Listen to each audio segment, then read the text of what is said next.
বিসমিল্লাহির রহমানির রহিম। Mizan SD media, সত্যের পথে আলে সুন্নাত ওয়াল জামাত। দয়াল নবী পড়ে রাসূল শুনি নবী ইমানদার হওয়ার শর্ত তাকওয়া অর্জন করার শর্ত। তাইলে আমাদেরকে বুঝতে হবে ইমানদার কারা। বাবাজিরা আমার, বন্ধুরা আমার, যারা মানুষের হক নষ্ট করে এরা কি ইমানদার? যারা মানুষকে ওজনে কম দেয় এরা কি ইমানদার? যারা মানুষের সঙ্গে বেবিচারি করে এরা কি ইমানদার?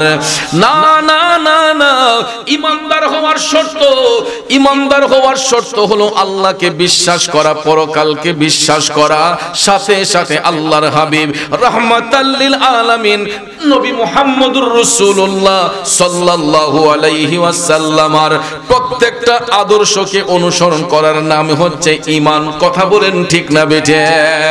এই জন্য কবি বলেছেন আল্লাহ মানা নবী মানা না, নবী মানলে আল্লাহ মানা হয়। আল্লাহ মানা নবী মানা নয়, নবী মানলে আল্লাহ মানা হয়। ঠিক না বেঠে? বন্ধুরা আমার, বাবাজিরা, আল্লাহ মানলে, পরকাল মানলে ইমানদার হওয়া যায় না। ইমানদার হওয়ার শর্ত হলো ইশকে মুস্তাফার প্রেমে পাগল হওয়া, নবীজিকে সম্পূর্ণরূপে বিশ্বাস করা। কথা বলেন ঠিক কিনা? এই জন্য যুবক বন্ধুরা, পৃথিবীর মধ্যে যত ধর্মের লোক রয়েছে, হিন্দু বলেন, বৌদ্ধ বলেন, খ্রিস্টান বলেন, ইহুদি বলেন, নাসারা বলেন, সব দলের লোকেরা আল্লাহ মানে, পরকাল মানে, কিন্তু সব ধর্মের লোকেরা আমার নবীকে মানে না। কথা কোন ঠিক কিনা? ইভেন মুসলমানদের মধ্যে কিছু কিছু মুসলমান নবী মানার বেলায় একটু ব্যতিক্রম। ঠিক না বেঠিক? যেমন দেখেন, আগামী একটা মাস আমাদের কাছে আসতেছে, যেই মাসটা হলো ইমানদারদের ঈদের মাস, মুমিনদের ঈদের মাস। যেই মাসটার নাম হবে রবিউল আউয়াল। কথা কোন কি মাস? রবিউল আউয়ালের মাস। এ বন্ধুরা আমার, বাবাজিরা, রবিউল আউয়াল মাস এটা এমন একটা পবিত্র মাস, যেই মাসের মধ্যে রাহমাতাল লিল আলামিন নবী শুভাগমন করে এই বিশ্বভুবনকে আলোকিত করেছেন। ওই নবীর আগমনে বেজার হয়েছে শয়তান, খুশি হয়েছে ইমানদার। কথা কোন ঠিক কিনা? ওই নবীর আগমনে বেজার হয়েছে বেঈমান শয়তান, আর খুশি হয়েছে ইমানদার। এই জন্য ভাইয়ের আমার, দয়াল নবী আসার আগে গোটা জগৎ ছিল অন্ধকার, গোটা পৃথিবী ছিল অন্ধকার। এই অন্ধকার পৃথিবীর মধ্যে আমার আল্লাহ বাতি জ্বালাইয়া দিছে আপন হাবিবের নূর মুবারক পাঠাইয়া। আওয়াজ করে বলুন ঠিক না বিঠে? এই জন্য কবি বলেছেন জবকে সরকার তশরিফ লানে লাগে, হুরু গিলমা भी खुशियाँ मनाने लगे। हर तरफ नूर की रोशनी छा गई, मुस्तफा क्या मिले तो जिंदगी मिल गई। ए हलीमा तेरी गोद में आ गई, दोनों आलम के रसूल अल्लाह ही अल्लाह, दोनों आलम के रसूल अल्लाह ही अल्लाह, अल्लाह ही अल्लाह, बोलो अल्लाह ही अल्लाह। बीबी आमिना की फूल अल्लाह ही अल्लाह, जश्न आमद रसूल अल्लाह ही अल्लाह। কষ্ট হচ্ছে আমার বাবাজিরা, চেহারায়ে মুস্তফা जब दिखाया गया, चुप गई तारे और चांद शर्मा गया। চিৎকার মেরে বলুন না সুবহানাল্লাহ। বন্ধুরা আমার, বাবাজিরা, কবি চমৎকার ভাষায় লিখেছেন আল্লাহর হাবিব রাহমাতাল লিল আলামিন এই বিশ্বভুবনে রবিউল আউয়াল শরীফের 12 তারিখ সুবহে সাদিক রোজ সোমবারে দয়াল নবী যখন পৃথিবীর মধ্যে শুভাগমন করলেন গো, আমার নবীর আগমন পাইয়া চন্দ্রের আলো, সূর্যের আলো, পৃথিবীর সমস্ত আলো আমার নবীর নূর মুবারকের কাছে হার মেনে লজ্জায় চুপ হয়ে গেছে। এই জন্য কবি বলেছেন, চেহারায়ে মুস্তফা জব দেখায়া গয়া চুপ গई तारे और चांद शर्मा गया। आमिना देख कर मुस्कुराने लगी, हवा मरियम भी खुशियाँ मनाने लगी। आमिना बीबी सबसे ये कहने लगी, दुआ हो गई कबूल अल्लाह ही अल्लाह, दुआ हो गई कबूल अल्लाह ही अल्लाह, अल्लाह ही अल्लाह, बोलो अल्लाह ही अल्लाह। बीबी आमिना की फूल अल्लाह जश्ने आमदे रसूल अल्लाह ही अल्लाह। ए বন্ধুরা আমার বাবাজিরা, রাহমাতাল লিল আলামিন নবীর শুভাগমন হওয়ার কারণে এই জগৎ আলোকিত হয়েছে। এই জন্য ভাইয়েরা আমার, যেই নবীর কারণে জগৎ আলোকিত হয়েছে ওই নবীর গোলামি করার প্রয়োজন আছে না নাই? জোরে বলেন আছে না নাই? আল্লাহর হাবিব রাহমাতাল লিল আলামিন মায়ার নবী দয়ার নবীর শুভাগমনে খুশি হইয়া পৃথিবীর সমস্ত সাহাবায়ে আজমাইন, সমস্ত আম্বে আজমাইন, সমস্ত খোলাফায়ে রাশিদিন, ওলি আব্দাল গাউস কুতুব সবাই নবীর আনন্দে, নবীর আগমনে আনন্দে উদ্ধৃত। কিন্তু বেঈমানের দলেরা আমার নবীর আগমন পাইয়া এরা খুশি হয় না, এরা নবীর আগমনে এরা বেজার হয়। কথা কোন ঠিক কিনা? এই জন্য বন্ধুরা, নবীর আগমনে যারা খুশি হয়, নবীর আগমনে যারা খুশি হয়, নবীর আগমনে যারা খুশি হয়, আমার আল্লাহ তাদেরকে বান্দা থেকে বন্ধু রূপে গ্রহণ করে নেয়।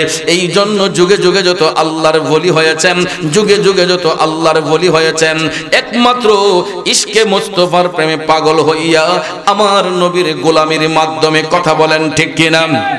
আজকে যেই মহান ওলির স্মরণে মাহফিল, মাসিয়াতে পাক দরবার শরীফের আওলাদে রাসূল, আওলাদে ওলি শাহ সৈয়দ কুতুবুর রহমান রহমাতুল্লাহ আলাইহি, যেখানে কুতুবিয়া দরবার শরীফের পীর সাহেব হুজুর শাহ সুফি জামালউদ্দিন মুমিন পীর সাহেব হুজুর যেখান থেকে খেলাফত এনেছেন, এটা হলো আমার নানার বাড়ি মাসিয়াতে পাক দরবার শরীফ। মাসিয়াতে পাক দরবার শরীফ এটা কোনো নতুন দরবার নয়, 450 বছর পুরনো দরবার। 450 বছর পুরনো দরবার হলো মাসিয়াতে পাক দরবার শরীফ। যেই মহান ওলির নাম এখানে উল্লেখ করা হয়েছে, শাহ সৈয়দ কুতুবুর রহমান রহমাতুল্লাহ আলাইহি, যিনি বৃষ্টির জন্য নামাজ পড়লে আমার আল্লাহ জোর জোর করে বৃষ্টি দান করেছে। আল্লাহর ওলির কারামত। আজকে দুইটা নাম একসাথে দেখে আমার কথাটা মনে হয়েছে যে আল্লাহর বন্ধুদেরকে আল্লাহ কত ভালোবাসে। এই কথাটা ওনার মহান মুর্শিদের এই কারামতটা শাহ সুফি জামালউদ্দিন মুমিন রহমাতুল্লাহ আলাইহি তিনি নিজে এটা মাসিয়াতের একটা মাহফিলে বলেছিলেন। তারা খেদমতে ছিলেন, পীর সাহেব হুজুরের কুতুবুর রহমান রহমাতুল্লাহ আলাইহির খেদমতে তারা ছিলেন। ওনার এক পীর ভাই সহ ওনারা ছিলেন। জায়গাটার নাম আমার সঠিক মনে নেই। বৃষ্টির জন্য সৈয়দ শাহ সৈয়দ কুতুবুর রহমান রহমাতুল্লাহ আলাইহি বৃষ্টির জন্য হাত এভাবে দিয়ে আল্লাহর কাছে অ্যাপ্লিকেশন করেছিলেন। দোয়া শেষ হতে না হতেই আকাশ কালো মেঘে ঢাকা, টানা রুদ্র ছিল, কিন্তু আল্লাহর ওলি বৃষ্টির জন্য নামাজ আদায় করে মোনাজাত শেষ করতে করতে দেখা যায় আকাশ কালো মেঘে ঢাকা হয়ে ঝরঝর করে বৃষ্টি নেমে এসেছে। সুবহানাল্লাহ। এরকম একটা দুইটা নয়, শত শত কারামত আল্লাহর ওলিদের বেলায় ঘটে থাকে বাজান। আল্লাহর ওলিদের কারামত অনেকে বিশ্বাস করে, অনেকে করে না। যারা ওলিদের কারামত বিশ্বাস করে না এরাই হলো বেঈমান, এরাই হলো মুনাফিক। যারা আল্লাহর ওলিদের কারামত বিশ্বাস করে এরাই হবে মুমিন, এরাই হবে মুত্তাকি। কথা বলেন ঠিক না বেঠিক? এই জন্য সুফি সাধকগণ যা বলেছেন তারা নিজের ইচ্ছেতে বলেন না, আল্লাহর ওলিগণ যা কিছু করেন সব মাওলা পাকের ইশারায় করেন। কথা বলেন ঠিক না বেঠিক? এই যে আমাদের ভারত উপমহাদেশের মধ্যে বেশিরভাগ মানুষ নির্যাতিত ছিল, মুসলমানরা নির্যাতনের শিকার হতো, কারণ হিন্দুরা যারা অত্যাচার করত, নিপীড়ন করত। ঠিক না বেঠিক? এই যে ব্রাহ্মণবাড়িয়া, আপনারা জেলার নাম ব্রাহ্মণবাড়িয়া না, এটাও হিন্দু দূষিত ছিল, এটা ত্রিপুরা রাজ্যের অধীনে ছিল। কথা বলেন ঠিক না বেঠিক? মুঘল শাসনের পরেই আপনার ব্রিটিশ শাসন আসলো। ব্রিটিশ শাসনের পরেই ভাইয়ের আমার, বন্ধুরা আমার, আপনার হিন্দুরা যারা এরা যখন অত্যাচার নিপীড়ন শুরু করেছে তখন গোটা রাজ্য এদের দখলে গিয়েছিল। হিন্দু শাসন আসছে ব্রিটিশ শাসনের পরে, এরপরে পাকিস্তানি শাসন এসেছে, এরপরে আমরা স্বাধীন বাংলা এসেছে। কথা কোন ঠিক না বেঠিক? কারণ অনেকেই আদা ব্যাপারী হয়ে জাহাজের খবর নিতে চায়, কিন্তু ভাইয়েরা আমার স্টাডি না করলে জানবে কিভাবে? কথা কোন ঠিক না বেঠিক? স্টাডি করতে হবে। আল্লাহর ওলিগণ এই দেশের মধ্যে আসার কারণে এই দেশকে আমার আল্লাহ বাদ করেছেন, এই দেশকে আমার আল্লাহ হেফাজত করেছেন। অনেকে প্রশ্ন করে, হুজুর সমস্ত পীর আউলিয়া শুধু ভারত, ইন্ডিয়া আর পাকিস্তান আর বাংলাদেশে? কই ইন্ডিয়া, পাকিস্তান আর বাংলাদেশে সমস্ত পীর, অন্য কোন দেশে তো পীর নাই। আরে বাবা, এই দেশেই তো পীর থাকবে, কারণ এই দেশে তো ইসলামের অভয়বাণী কোন সাহাবীদের মাধ্যমে আসে নাই, কোন নবীদের মাধ্যমে আসে নাই। ভারত, পাকিস্তান, বাংলাদেশে ইসলামের অভয় বাণী আসছে আল্লাহর ওলিদের মাধ্যমে। কথা কোন ঠিক না বেঠিক? কারণ এইগুলা যখন অন্ধকারাচ্ছন্ন ছিল, মানুষ যখন বর্বরচিত কাজ করত, এটা থেকে হেফাজত করার জন্য আল্লাহর ওলিগণের বিচরণ হয়েছে। বাবা শাহজালালের বাড়ি কোথায়? ইয়েমেন দেশে। সানজিরি আজমিরি খাজা মঈনুদ্দিন চিশতির বাড়ি কোথায়? আরব দেশে। আপনারা খোঁজ করে দেখেন, সমস্ত আল্লাহর ওলিগণ তারা আরব দেশ থেকে এসেছেন। কথা কোন ঠিক না বেঠিক? কারণ আরব দেশ থেকে তাদেরকে মুরাকাবা মুশাহাদার মাধ্যমে আল্লাহ রাব্বুল আলামিন দ্বীনের কাজ করার জন্য আল্লাহর হাবিব সাল্লাল্লাহু আলাইহি ওয়াসাল্লামের গোলামি করার কারণে দয়াল নবী তাদেরকে ইশারা করে এক একজন আল্লাহর ওলিকে এক এক দিকে পাঠিয়েছেন। বন্ধুরা আমার, বাবাজিরা, বাংলার সুলতান হযরতে বাবা শাহজালাল মুজাররদি আমনি রাহমাতুল্লাহ আলাইহি যদি 360টা আউলিয়া নিয়ে যদি এই বাংলাদেশে না আসতেন, আমরা আওলাদে রাসূল খুঁজে পাইতাম না। কথা কোন ঠিক কিনা? মাসিয়াতা দরবার হতো না, সৈয়দ বংশ এই বাংলাদেশে আসতো না, কারণ মাসিয়াতার আওলাদ গুরা হচ্ছে চুনারুঘাট হবিগঞ্জে মোরার বন্দের মধ্যে যিনি পূবে পশ্চিমে শুয়ে আছেন সৈয়দ নাসিরউদ্দিন সিপাহসালাহ রাহমাতুল্লাহ আলাইহি। কথা কোন ঠিক কিনা? যিনি 120 জনকে সাথে নিয়ে উনি বাবা শাহজালাল মুজাররদি ইয়ামনি রাহমাতুল্লাহ আলাইহির যে কাফেলা ছিল এটার নেতৃত্ব দিতেন উনি সৈয়দ নাসিরউদ্দিন সিপাহসালাহ রাহমাতুল্লাহ আলাইহি, যিনি হবিগঞ্জের চুনারুঘাটে ওনার রওজা হচ্ছে পূবে এবং পশ্চিমে। আল্লাহু আকবার কন। এই নাসিরউদ্দিন সিপাহসালাহর বংশের উত্তরসূরি হলেন শাহ সৈয়দ কুতুবুর রহমান রাহমাতুল্লাহ আলাইহি, আর ওনার এজাজত প্রাপ্ত খলিফা হচ্ছেন বন্দরের শাহ সুফি জামালউদ্দিন মুমিন রহমাতুল্লাহ আলাইহি। কথা কোন ঠিক না বেঠিক? কেমন পীরের কেমন শিষ্য, চিন্তা করছেন বিষয়টা? কেমন পীরের কেমন শিষ্য। এই জন্য ভাইয়ের আমার, এই দরবার হক দরবার। কথা কোন ঠিক না বেঠিক? আল্লাহর ওলিদেরকে নিয়ে কুৎসা করতে নাই, আল্লাহর ওলিদেরকে নিয়ে মস্করা করতে নাই। যারা ইতিপূর্বে আল্লাহর ওলিদেরকে নিয়ে ঠাট্টা মস্করা করেছে, ইতিপূর্বে যারা আল্লাহর ওলিদের মাজারের মধ্যে হামলা করেছে, অনেকেরই বিচার কিন্তু অলরেডি হয়ে গেছে। ঠিক, আমি ওই দিনে সোশ্যাল মিডিয়ায় দেখেছি, এক ব্যক্তি বলেছিল বাংলার জমিনে যত মাজার আছে সব মাজারগুলা লাঠি দিয়ে ভেঙে ফেলা হোক। নাউজুবিল্লাহ বলেন। দেখা যায় যেই ব্যক্তি পাও তুলে বলছিল লাঠি দিয়ে ভেঙে ফেলা হোক, আমি সোশ্যাল মিডিয়ায় ওই দিন দেখেছি দুর্ঘটনার শিকার হয়ে, ট্রেন দুর্ঘটনা হয়ে তার পাউটা একদম আলাদা হয়ে ওই ব্যক্তির পাউটাকে আরেকজন আলাদা করে নিয়ে আসছে, কিন্তু ওই পা আর জোড়া লাগানো সম্ভব না। কারণ আমার আল্লাহ ছাড় দেয় কিন্তু কাউকে ছেড়ে দেয়, আল্লাহ ছাড় দেয় কিন্তু কাউকে ছেড়ে দেয় না। এই জন্য ভাইয়ের আমার, আল্লাহর ওলিদের দামান ধরে রাখেন, কারণ এই দেশটা হচ্ছে আল্লাহর ওলিদের দেশ। কথা কোন ঠিক না বেঠিক? এই দেশে কোন খারিজি ইসলাম মানে নাই, এই দেশের মধ্যে কোনো বাতিল ফিরকা ইসলামের অবয় বানিয়ে আনে নাই, এই দেশের মধ্যে ইসলামের অবয় বানিয়ে নিয়ে এসেছেন আল্লাহর ওলিগণ। কথা বলেন ঠিক কিনা? সর্বপ্রথম এই দেশের মধ্যে আজানের ধ্বনি দিয়েছিলেন, তিনিও ছিলেন সৈয়দ নাসিরউদ্দিন সিপাহসালাহ রহমাতুল্লাহ আলাইহি। জোরে কোন সুবহানাল্লাহ। কারণ সিলেটের প্রথম মুসলমান সৈয়দ বুরহানুদ্দিন রহমাতুল্লাহ আলাইহি রাজা গৌরগোবিন্দের অত্যাচারে তিনি প্রকাশ্যে আজান দিতে পারতেন না, প্রকাশ্যে আজান দিতে পারতেন না। মাত্র সন্তানের আকিকা করার জন্য একটা গরু জবাই করেছিলেন। এই আকিকার গোশত হাড্ডিটা কাকে নিয়া রাজা গৌরগোবিন্দের বাড়ির সামনে ফেলে দেওয়ার কারণে উনার সামনে উনার শিশু সন্তান সৈয়দ গুলজারে আলমকে বাবার সামনে গলা কেটে হত্যা করেছে। বাংলাদেশের প্রথম শহীদ মুসলমান হচ্ছেন শিশু গুলজারে আলম। বাংলাদেশের ইতিহাস পড়ে দেখেন, বাংলাদেশের সর্বপ্রথম শহীদ, বাংলাদেশের সর্বপ্রথম শহীদ হলো সৈয়দ গুলজারে আলম রহমাতুল্লাহ আলাইহি। এটার কারণ ছিল আকিকার গোশতের হাড্ডিটা রাজা গৌরগোবিন্দের দেয়ালের সামনে পড়ার কারণে সে অনুমান করেছে যে গরুর হাড্ডি তো একমাত্র মুসলিম পরিবারে বুরহানুদ্দিনের বাড়িতে হতে পারে। এই জন্য ১৯ ওনার সন্তানকে ধরে এনে বাবার সামনে সন্তানকে গলা কেটে জবাই করেছে। নাউজুবিল্লাহ কি বলবেন না? নাউজুবিল্লাহ। এই বাংলাদেশে ইসলামটা এমনিতে আসে নাই রে বাজান, শহীদের রক্তের বিনিময়ে এই বাংলাদেশের মধ্যে ইসলাম এসেছে। সর্বপ্রথম শহীদ মুসলমান সৈয়দ গুলজারে আলম, যার রক্তের বদৌলতে আমরা বাবা শাহজালালকে পাইলাম, ৩৬০ আউলিয়াকে পাইলাম। কিন্তু সৈয়দ বুরহানুদ্দিন রহমাতুল্লাহ আলাইহি প্রকাশ্যে তিনি আজানের ধ্বনি দিতে পারতেন না।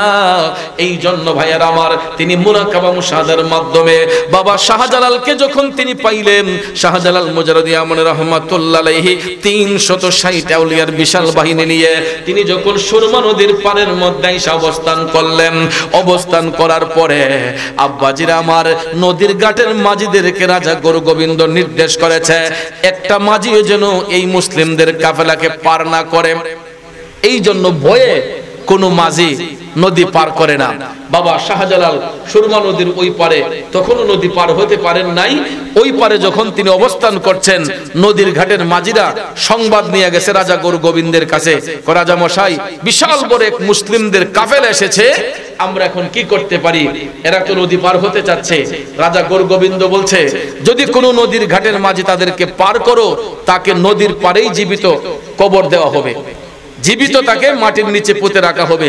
এই সংবাদ পাইয়া কোন নদীর ঘাটের মাঝি বাবা শাহজালালের কাফেলাকে কাউকে পার করতে রাজি হয় না। এমন সবাই ভাইয়েরা আমার আসরের আজানের ধ্বনি হলো, আসরের আজানের ধ্বনি হলো। আসরের আজানের সময় যখন হলো, শাহজালাল মুজাররদি আমন রহমাতুল্লাহ আলাইহি সৈয়দ নাসিরউদ্দিন সিপাহসালাহ রহমাতুল্লাহ আলাইহিকে ডাক দিয়ে বললেন, ও আওলাদে রাসূল, ও সৈয়দ নাসিরউদ্দিন, আপনার কণ্ঠে আজানের ধ্বনি ফুকারেন। সুবহানাল্লাহ কোন সুবহানাল্লাহ। এই বাংলাদেশ বাংলার জমিনে সর্বপ্রথম বড় গলায় ওপেন খোলা আকাশের নিচে যিনি বড় গলায় আজান দিলেন তিনি হচ্ছেন সৈয়দ নাসিরউদ্দিন সিপাহসালাহ রহমাতুল্লাহ আলাইহি। আসরের আজান দিয়া তিনি শুরু করলেন সুরমা নদীর পারে দাঁড়াইয়া। হযরত সৈয়দ নাসিরউদ্দিন সিপাহসালাহ রহমাতুল্লাহ আলাইহি যখন তিনি আজানের ধ্বনি দিয়ে যখন বললেন আল্লাহু আকবার,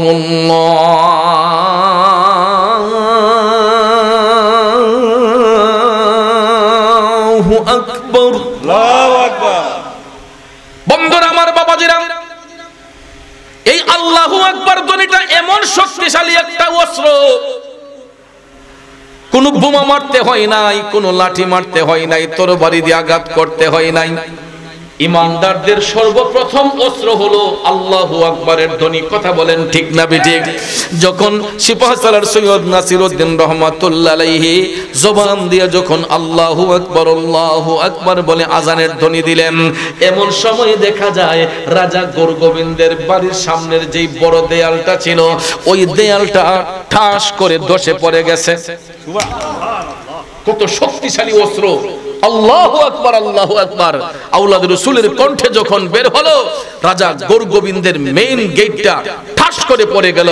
ভাইয়েরা আমার, রাজা অবাক হয়ে গেল, এত শক্ত প্রাচীর কিভাবে ধ্বংস হয়ে গেল, এত শক্ত প্রাচীর কিভাবে ধ্বংস হলো। খবর নিয়ে দেখা যায় সুরমার নদীর পারে সৈয়দ নাসিরউদ্দিন সিপাহসালার রহমাতুল্লাহ আলাইহি যখন আল্লাহু আকবারের ধ্বনি দিলেন, আল্লাহু আকবারের ধ্বনি দেওয়ার সঙ্গে সঙ্গে রাজা গোরগোবিন্দের প্রাচীরগুলা ধসে পড়ে গেল। বন্ধুরা আমার, বাবাজিরা, এমন সময় নদী পার হওয়ার জন্য শাহজালাল মুজাররদি আমলি রহমাতুল্লাহ আলাইহি আসরের নামাজ আদায় করে, যেই নামাজের মুসল্লার মধ্যে দাঁড়ায় তিনি আসরের নামাজ পড়েছিলেন। শাহজালাল মুজাররদি আমলি রহমাতুল্লাহ আলাইহি তিনি যখন চোখ বন্ধ করে আছেন, এমন সময় আমার আল্লাহ তাআলা ওনাকে বেলায়েত দান করলেন, কারামত দান করলেন। এ শাহজালাল, তোমার হাতের নামাজের মুসল্লাটা তুমি নদীর উপরে বিছায়া দাও। 360 ওলি নিয়ে সুরমা নদী পারি দিয়ে সিলেট আসেন প্রচারিতে মদিনার ইসলাম। আমরা কি ভুলে গেলাম শাহজালালের নাম, আমরা কি ভুলে গেলাম শাহজালালের নাম। ইতিহাসে আজও তিনি, ইতিহাসে আজও তিনি চির অম্লান। আমরা কি ভুলে গেলাম শাহজালালের নাম। খারাপ লাগতেছে বাবাজিরা। নবীর প্রেমিকেরা, আপনারা বলুন তো, একটা নামাজের মুসল্লার ওজন কয় কেজি হতে পারে? আব্বাজি, নামাজের একটা মুসল্লার ওজন সর্বোচ্চ 1.5 থেকে 2 কেজি। কথা কোন ঠিক না বেঠিক?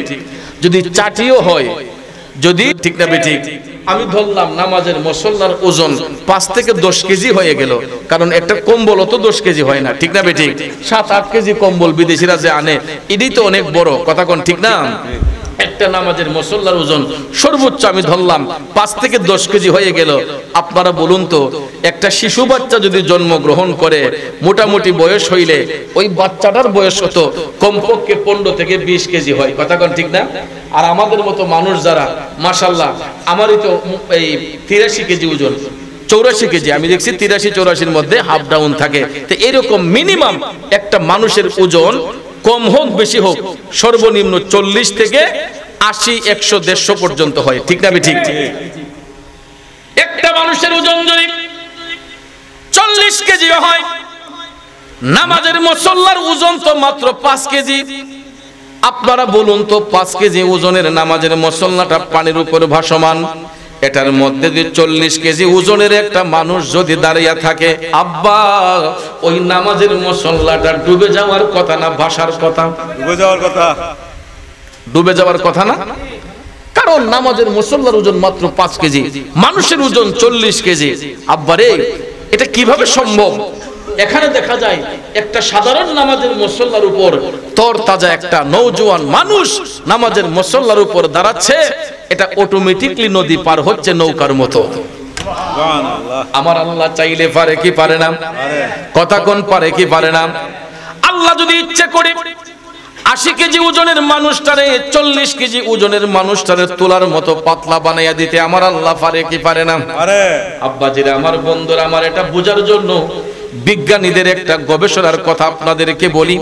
বিজ্ঞানীরা যে গবেষণা করে উড়োজাহাজ বানায়, বিজ্ঞানীরা যে গবেষণা করে উড়োজাহাজ বানায়, একটা উড়োজাহাজ দিয়ে 2 থেকে 400, 500, 1000 যাত্রী পর্যন্ত আকাশপথে উঠতে পারে, ঠিক না? ঠিক।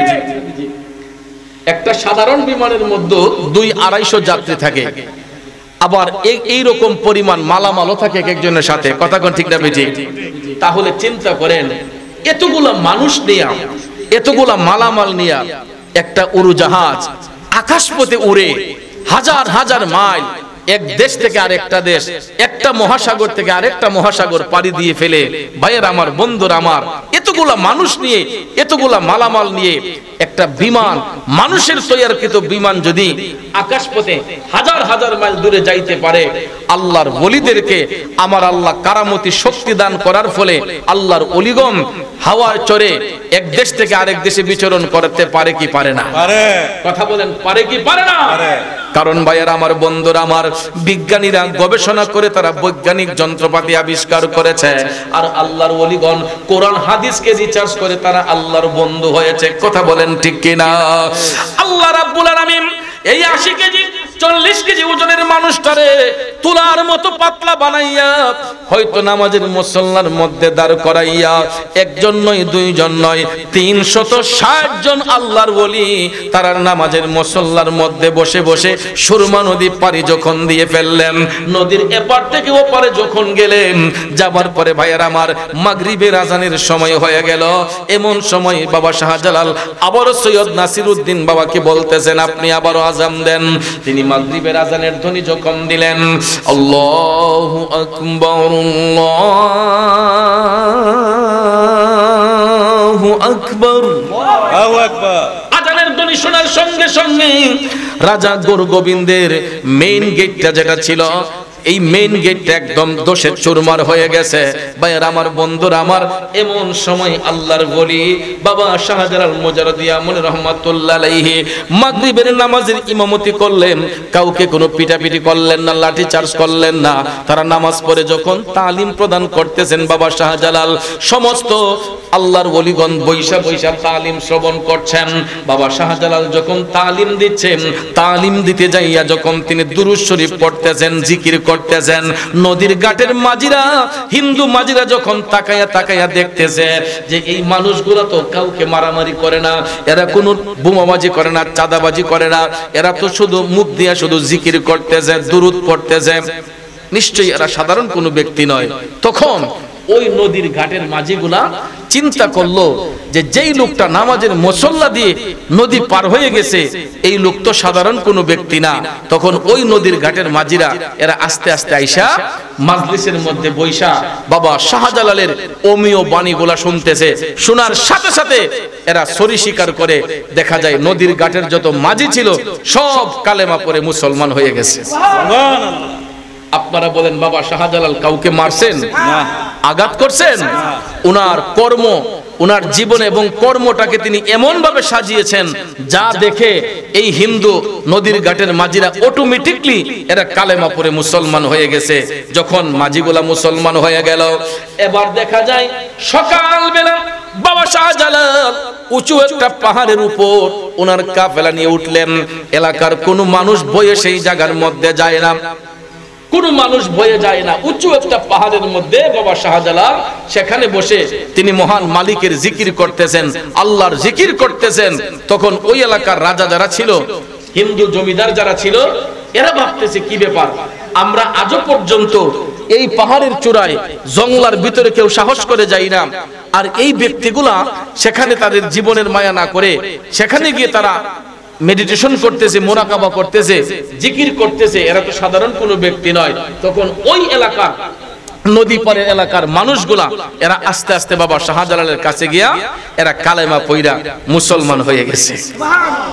এরকম ভাবে একজন নয় দুইজন নয়, বাবা শাহজালাল যখন দেখলেন মোটামুটি কাফেলা একটু বড় হয়েছে, তখন 360 আউলিয়ার এক একজনকে এক এক দিকে পাঠাইলেন, এক একজনকে এক এক দিকে পাঠাইলেন দিনের কাজ করার জন্য, হিন্দুরা তাদের অত্যাচার থেকে মুসলমানদের ঈমান আমলকে হেফাজত করার জন্য এক একজন আল্লাহর ওলিকে এক এক দিকে পাঠাইয়া দিলেন। যার ফলে এই বাংলাদেশটা আবাদ হয়েছে। আর আল্লাহর ওলিদের আশার বদৌলতে বর্তমানে এই বাংলার জমিনে 95% মুসলমান বাস করতেছে। কথা কোন ঠিক কিনা?